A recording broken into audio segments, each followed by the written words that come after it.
What has always been your fun fact when asked?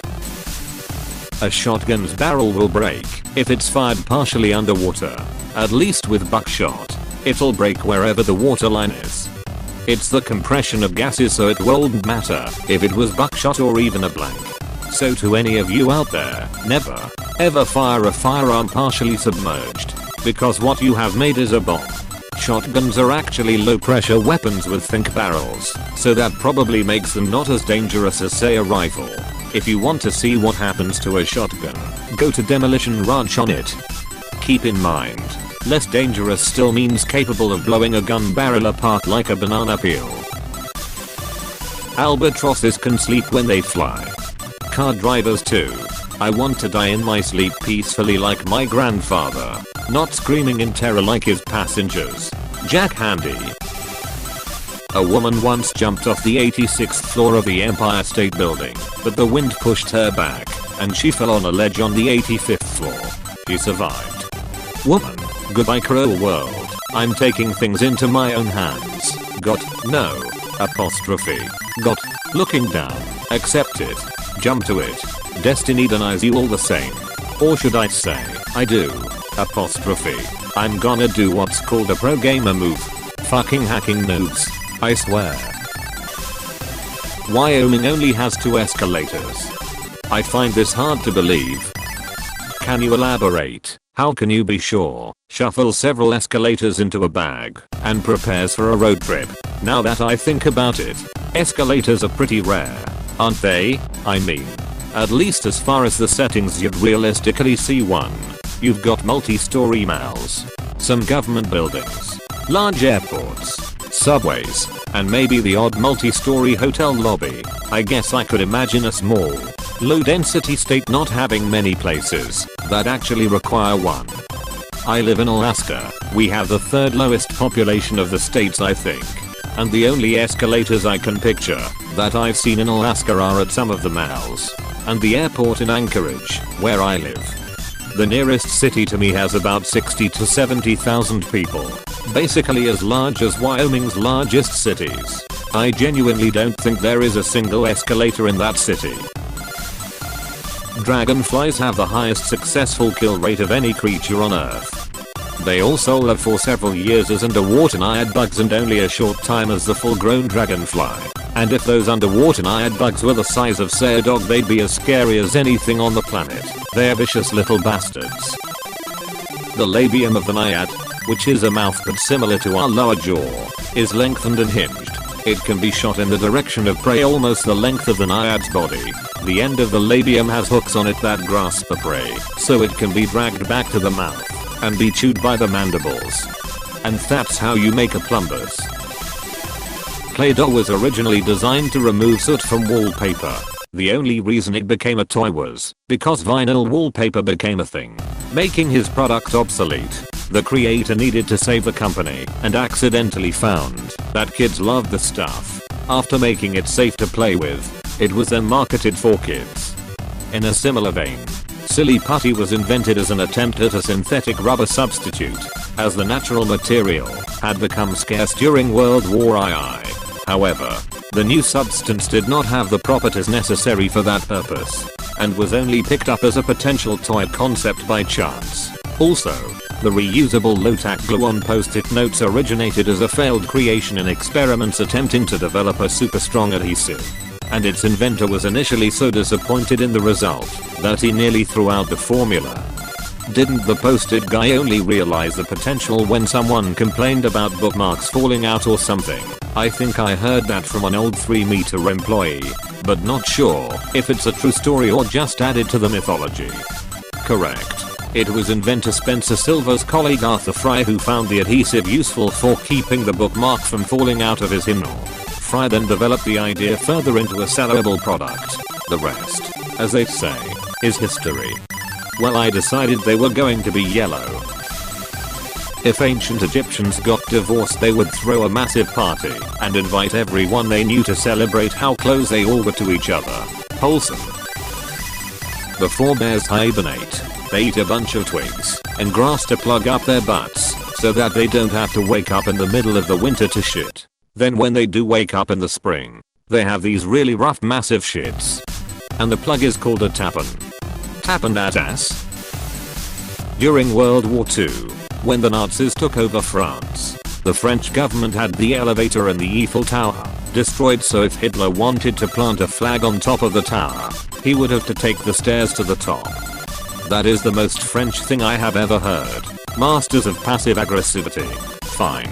You can have our tower, but we are gonna make it real inconvenient for you to use. Haha. I fart in your general direction.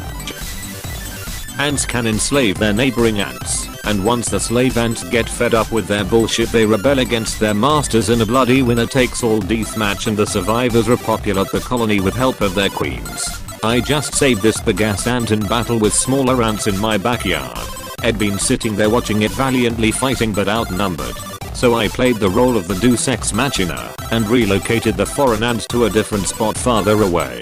It came back for round 2, and I didn't intervene in its free will that time. You prevented an honorable battle to glorious death and her entry into the burrows of Anthala. You monster. Into the burrows of Anthala. I'm stealing this for my new Flea Circus metal band. Thanks. Do you have a teaser for the lyrics? The reason why it is the top 40 is that jukeboxes could fit 40 records, and the owners would use the top 40 list as a way to know which records to buy, as the more popular ones would get played more, and thus get more money. Also, fun fact, Billboard magazine used to be a trade magazine for advertising, which in those days was most often literal billboards, since sales in the new recording industry were heavily influenced by advertising.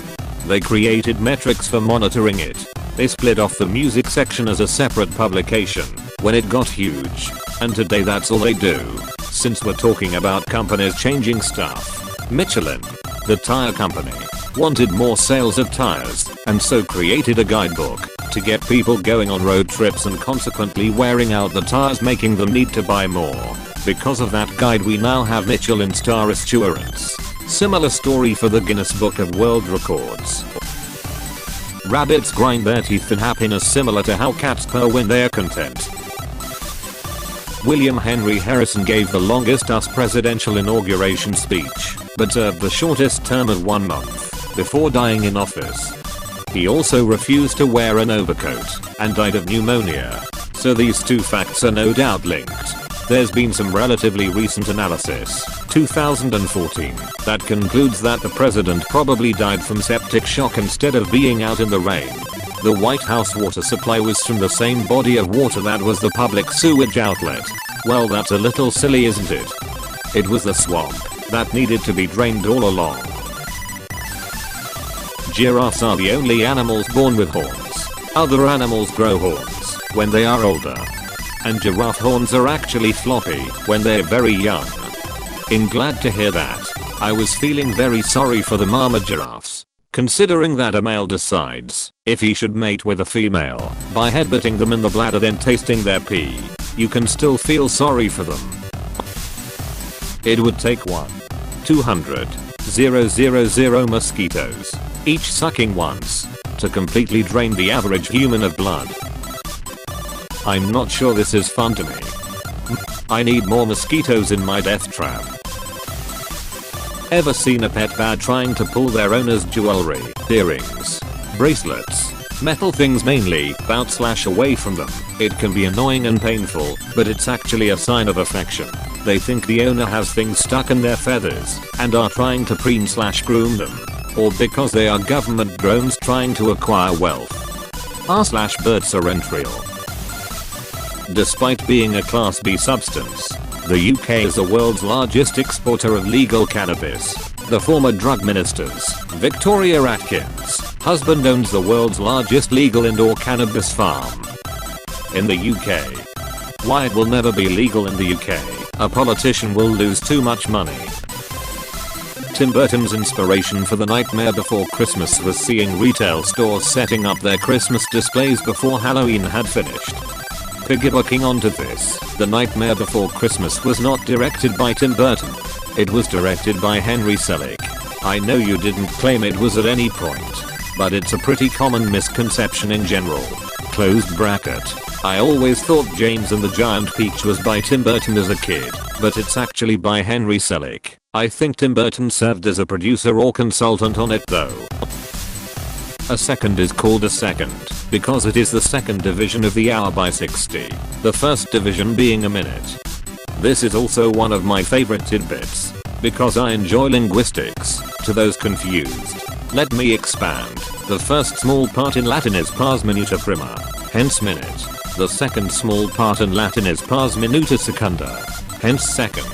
I might have conjugated that wrong, but you get the idea. My favorite bit of linguistic fact is the word bishop, though.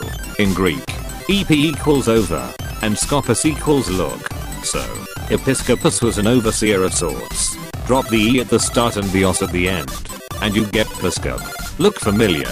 Fiddle with the P and the K a little bit and you can easily turn them into a B and an H. Episcopus, piscop, biscop, bishop. So, a bishop is just an overseer. Edit. To the Dutch/German/South Africans, I'm now fully aware that piscop means percent. You don't need to keep telling me. Episcopalian makes much more sense with this etymology. Yeah, their authority stems from bishops, not from a pope. Almost exactly 90 years ago, Pluto was discovered, February 18th, 1930. Since its discovery, it has not completed a single orbit around the sun. In fact, it's only gone about 1/3 of the way around in all that time. Pluto really shit the bed on this one. It's just taking its time. Hey, thanks for watching, and don't forget to subscribe.